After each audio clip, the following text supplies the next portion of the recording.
안녕하세요. 안녕하세요. 라봄토닉 원장 김태현입니다. 라봄튜브 유상희입니다. 원장님 밸런스 게임이라고 혹시 아세요? 저거 뭐 잘 몰라요. 네. 잘 몰라요. 이게 우리말로 이게 막상막하 선택 대결이라고 하는데요. 이제 제가 질문한 두 개 선택지를 들으시고 5초 안에 대답을 해주셔야 돼요. 이렇게 네. 오래 생각하시면 안 되고 네, 간단하게 생각하셔서 바로 대답해 주시면 그래요. 됩니다. 네. 안면거상에 대해서 밸런스 게임을 해보려고 하는데요. 첫 번째, 거상하기 좋은 나이 40대, 50대. 결과만 놓고 보면 40대가 훨씬 좋죠. 아, 40대요? 네. 왜 그럴까요? 그러니까 일단 처지면 하는 거잖아요. 이게 처지기 전에는 할 필요가 없는 거고 처지면 하는 건데 네. 이제 보통 40대가 노화가 진행이 되는 나이잖아요. 시작하는 그래서 이제 나이? 그때가 좀 처지기는 했는데 피부는 탱탱하니까 저희가 수술을 했을 때 훨씬 더 효과적이야. 쉽게 말해서 안면거상이라는 것은 옷을 이렇게 헐렁한 옷을 줄여주는 거잖아요. 옷이 더 좋은 상품일 때 줄이면 훨씬 더 낫겠죠. 아, 네. 그러니까 피부가 더 탱탱할 때 하는 게 아. 훨씬 더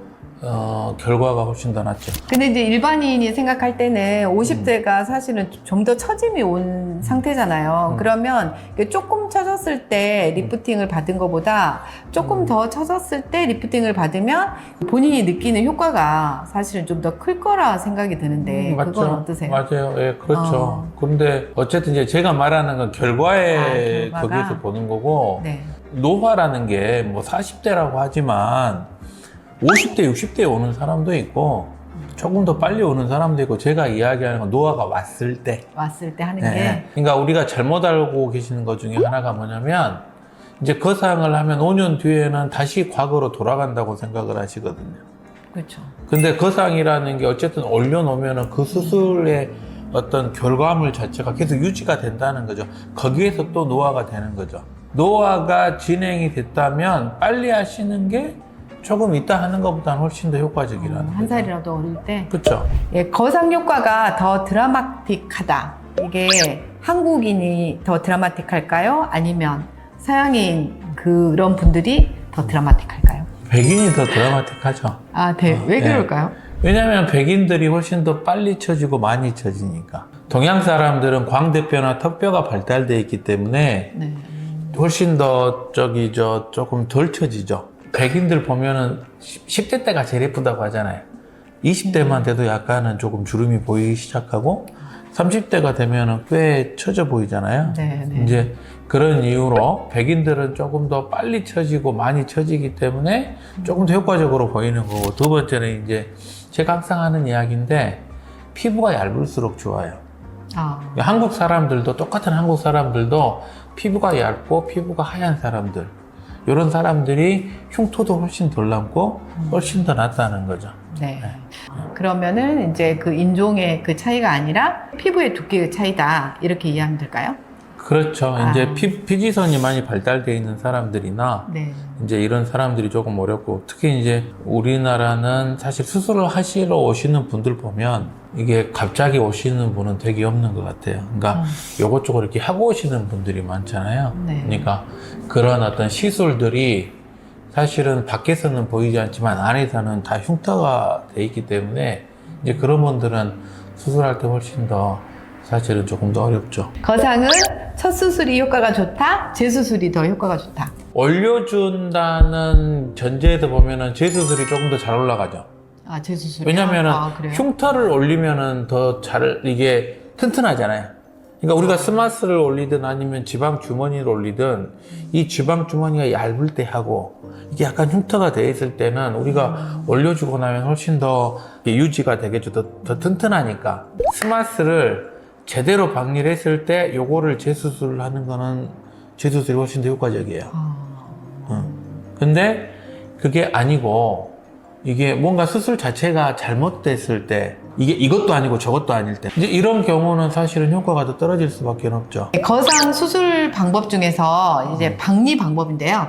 딥플레인이 더 효과적이다, 듀얼 플레인이 더 효과적이다. 당연히 디플레인인데 아, 당연히. 듀얼 플레인이라는 거는 저는 없다고 생각을 하고, 왜냐면은 일단은 듀얼 플레인이 되려면은 스마스가 요 앞쪽까지 유지가 돼야 돼요. 현실적으로 스마스가 앞쪽까지 유지되지는 않기 때문에 저는 개인적으로 듀얼 플랜은 믿질 않아요. 따로 갔을 때 이 스마스가 이 앞쪽에서는 존재하지가 않는다는 거죠. 힘을 못 받는. 거의 힘을 받지 못하기 때문에. 그래도 저는 하신다는 좀 아니라고 봐요. 원장님들이 있으시고. 죄송합니다, 원장님. 네. 죄송해요. 네. 네, 근데 제 생각이라는 거죠. 제 생각에 D플랜이 맞는 것 같고. 지금은 그래서 D플랜들을 많이 하시는 것 같아요. 거상할 때 마취 방법인데요. 이 수면 마취가 더 좋다? 아니면 전신 마취가 더 좋다? 수면 마취. 수면 마취, 이건 당연히. 수면 마취. 이유가 있나요? 네. 끝나고 편해요. 아, 끝나고 편해요. 네. 수면 마취는 자고 일어나는 거잖아요. 아, 전신 환자분이? 마취는, 그쵸. 전신 마취는, 그것도 자는 거는 맞는데, 이제 삽관을 하고 조금 더 깊게 재우는 거잖아요. 그러니까 제가 전신 마취를 해봤잖아요. 이마 거상을 할 때. 아주 힘들었어요. 너무너무 힘들었고, 한 이틀 정도는 되게 힘들었던 것 같아요. 그러니까 과거에 제가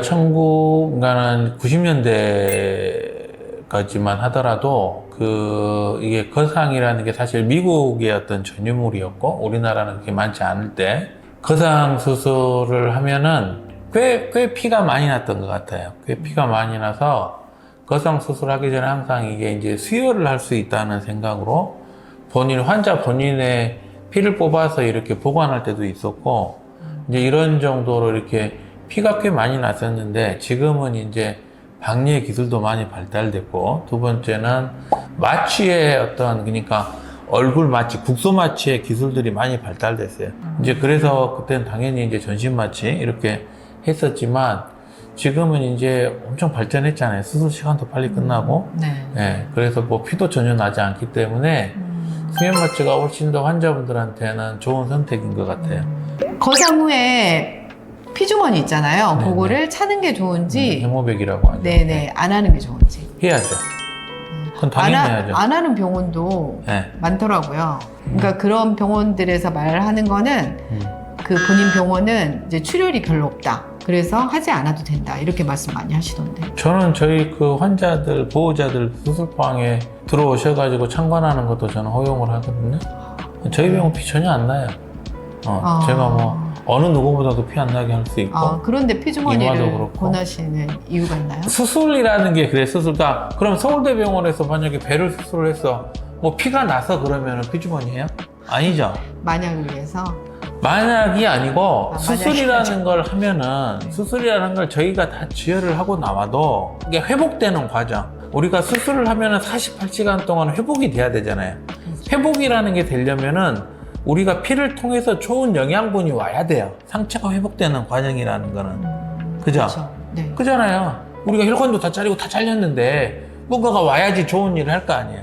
저도 원래는 안 했어요. 피주머니를 굳이 병원에서 돈 들이고 할 필요가 없잖아요. 그럼에도 불구하고 피주머니를 하는 이유는 그게 훨씬 더 환자분들한테 도움이 되기 때문에 되니까. 하는 거예요. 예. 네. 7번째 질문인데요. 안면거상 당기는 방향 말들 많죠. 이게 수직 방향이 더 좋다? 옆으로 당기는 게 더 좋다? 뭐 둘 중에 따져야 되면 수직 방향이죠. 둘 중에 하나면? 사실은 뭐 수직도 아니고 옆도 아닌데 네. 이게 처지는 건 이렇게 처지거든요. 이렇게. 그러니까 입을 중심으로 해서 처지죠. 이마는 눈을 중심으로 해서 처지고 바깥쪽으로 처지는 사람은 없어요. 네. 다 약한 쪽으로 처져요. 이렇게 처지니까 이렇게 올라가야죠. 네. 약간 부채살 모양으로 올라가. 부채살. 부채살 형태로 올라가는데 어쨌든 위에서 밑으로 내려오는 거니까 옆에서 앞으로 내려오는 것보다는 위에서 내려오는 게 주기 때문에 기본적으로는 수직 방향이죠. 8번째 질문인데요. 안면거상 당기는 정도. 무조건 빡세게 당기는 게 좋다? 아니면 무조건 티 안 나게 자연스럽게 당기는 게 좋다? 둘 다 맞는데? 둘 다. 빡세게 당겨서 티 안 나게 하는 거죠. 거상은 그러니까 기본적으로 거상은 원장님은 빡세게 당기는데도 티 안 나게 하시는 거예요? 거상은 기본적으로는 세게 당겨놔야 돼요. 왜냐면 스마스라는 게 플라스틱이 아니잖아요. 제가 항상 환자들한테 하는 이야기인데 여기서 3mm 올려서 고정하고 이렇게 해서 이게 변하지만 않으면 우리는 환자분들한테 훨씬 더 수술에 H측을 해드릴 수 있어요. 근데 그게 안 돼요. 왜냐하면 고무줄이잖아요. 어떤 사람은 고무줄이 조금 더 튼튼할 수도 있고 거상이라는 건 아무리 세게 당겨도 예? 이게 뭐 사실은 이제 뭐 찢어질까봐 못 당기는 거지 세게 당겨도 찢어지지만 않으면은 그게 나중에 훨씬 더 낫고 중요한 건 이제 어떤 방향으로 어떤 벡터로 어떤 것들을 어떻게 당기느냐가 중요하죠. 사실은. 예. 그래서 티가 안 난다는 거는 빡세게 당기는 거하고는 상관이 없어요. 제가 항상 강조하는 건데 피부를 많이 자를 필요가 없다. 저는 피부는 거의 안 잘라요, 정말로. 피부는 거의 뭐 5mm에서 1cm 이상은 거의 안 자르고 피부 많이 자르면은 흉터만 나고 다 안 좋다는 거죠. 그러니까 티 안 나게 하기 위해서는 잘 당기는 게 중요하고 오히려 그다음에 이제 스마스나 심버볼은 최대한 당겨주는 게 저는 맞다고 생각을 해요. 그러면 원장님은 두 가지 다 하시는 거네요. 빡세게도 당기시고 티 안 나게도 해주시고. 그렇죠. 예, 예. 네. 맞아요. 예. 네, 알겠습니다.